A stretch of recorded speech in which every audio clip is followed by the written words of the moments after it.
박서진은 2019년 KBS의 해피투게더에 출연해 하루에 기본 3개의 행사를 다니고 데뷔 초에 비해 행사비가 10배 이상 올랐다 라고 말한 적이 있는데요. 당시 한 달 동안 약 50개의 행사를 소화했다고 말해 모두를 놀라게 했죠. 업계 관계자들에 따르면 2019년 기준 박서진의 행사비는 약 800만 원에서 1000만 원으로 추정됐으며 이후 방송과 음악 활동을 통해 인지도를 더욱 높인 박서진의 2023년 행사비는 약 2천만 원에 이른 것으로 추정되는 상황인데요. 여기에 광고, 방송 활동, 앨범 판매, 음원 수익, 콘서트 수익 등을 더하면 연간 수십억 원에 달하는 수익을 올렸을 것으로 추정해 볼 수 있겠습니다. 과거랑 비교하면 완전 달라졌죠. 박서진은 장구의 신으로서 20살 초반에 품바단에 들어가 장구를 배웠는데 그때 노래하면서 장구를 치는 가수가 없어서 박서진이 아마 최초 했다는데요. 그때와 지금을 비교하면 행사비도 40배에서 50배가 뛰었다고 합니다. 박서진은 심지어 행사가 중단됐던 코로나19 때도 매주 한두 개는 섭외를 받았다며 그 비결이 비대면 온라인 행사라고 했는데요.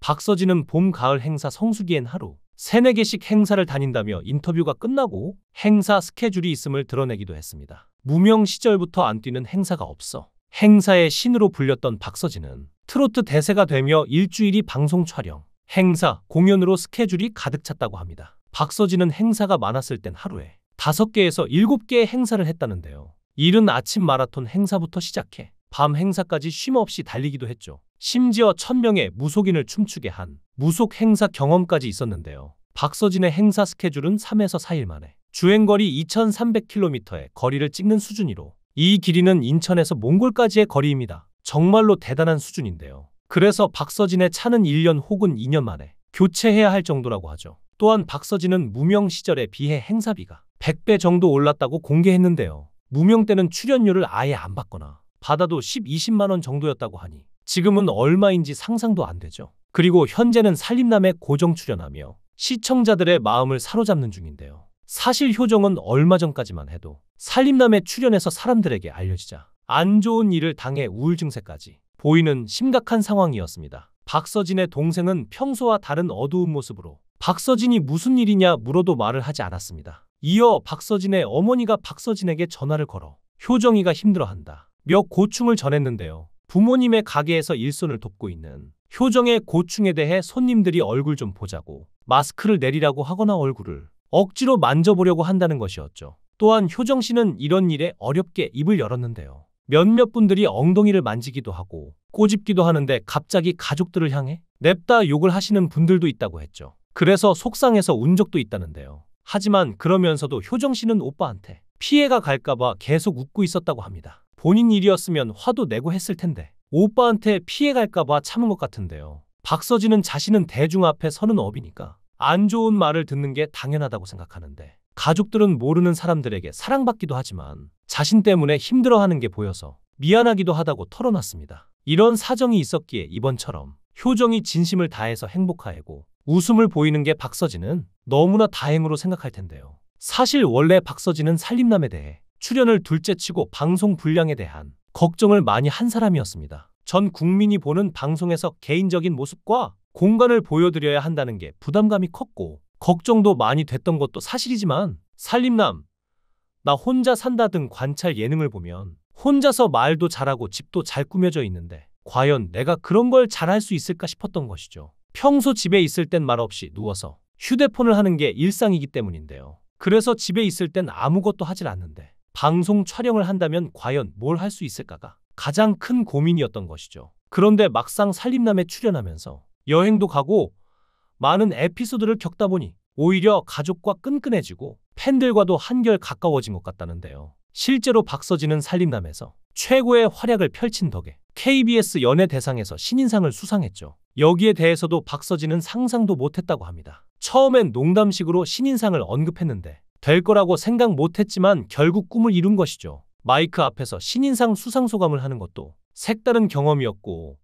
생애 단 한 번밖에 받을 수 없는 상이란 점에서 굉장히 뜻깊었다고 말하기도 했는데요. 또한 부모님께서도 신인상 수상을 정말 기뻐해 주셨다고 합니다. 영상통화를 했었는데 엄마가 울려고 했다며 학교를 다닐 땐 상장을 많이 못 드렸는데 성인이 돼서 이렇게나마 상을 드리게 돼서 자식된 도리로서 뿌듯했다고 하는데요. 덕분에 살림남은 오는 23일부터 매주 오후 10시 20분으로 편성을 바꿨죠. 당초 오후 9시 20분에 편성됐던 살림남은 MBC 드라마 메리 킬즈 피플, 예능 전지적 참견 시점과 SBS 드라마 트라이와 교양 그것이 알고 싶다와 동시간대 방송될 텐데요. 현실 공감 스토리와 따뜻한 웃음, 그리고 진정성 있는 출연진들의 활약으로 세대를 아우르는 공감을 얻으며 시청자들의 뜨거운 사랑을 받은 덕분이겠죠. 여기에 박서진의 역할도 컸을 것 같은데요. 현역가 왕2에서 우승한 차지한 박서진은 TV조선 미스터트롯 2 중도 탈락을 거쳐 현역가 왕2 우승을 일구는 험난한 과정을 거쳤죠. 사실 굳이 선택하지 않아도 되는 가시밭길이었는데요. 두 프로그램에 참여하기 이전에도 박서진은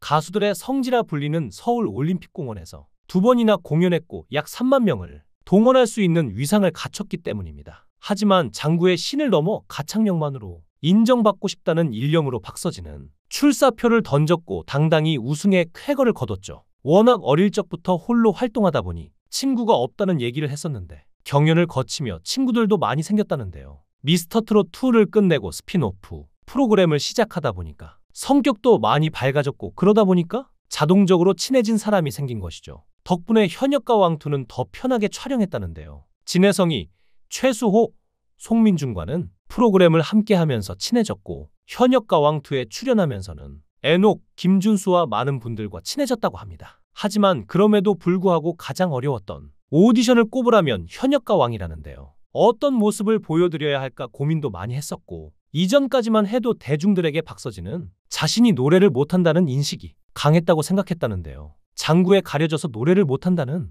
인식이 생겼다는 것이죠. 그래서 노래를 잘할 수 있다라는 모습을 보여드려야겠다는 생각에 선곡은 물론 보컬 트레이닝 연습에도 많은 시간을 썼다는데요. 그래서 현역가 왕2 1위를 했기 때문에 어떤 오디션 출연 제안이 오더라도 안 할 가능성이 높다고 합니다. 그만큼 오랜 시간 열심히 했고 후회 없이 해서 좋은 결과를 얻었기 때문이 아닐까 하고 추측할 수 있는데요. 화려한 20대를 거쳐 어느덧 30대가 된 30대 박서진의 삶은 어떨까 궁금하죠. 20대 박서진은 정말 쉬는 날 없이 달려왔고 그런 발판이 있기 때문에 30대에는 좀 더 시간적 여유도 갖고 대중의 사랑을 받는 가수가 되지 않을까 싶은데요. 20대에는 장구의 신으로 불렸다면 30대에는 이제 노래하는 모습을 많이 보여주며 노래의 신으로 불릴 것 같네요. 팬들 중에 오프라인 행사장에서 박서진이 무아지경으로 장구 치는 모습을 보고 입덕했다는 분들이 정말 많은데요. 우울증으로 힘든 시간을 보내던 분들도 박서진이 장구 치는 모습을 보고 우울증이 없어졌다고 할 정도죠. 이것이 바로 박서진이 지금까지도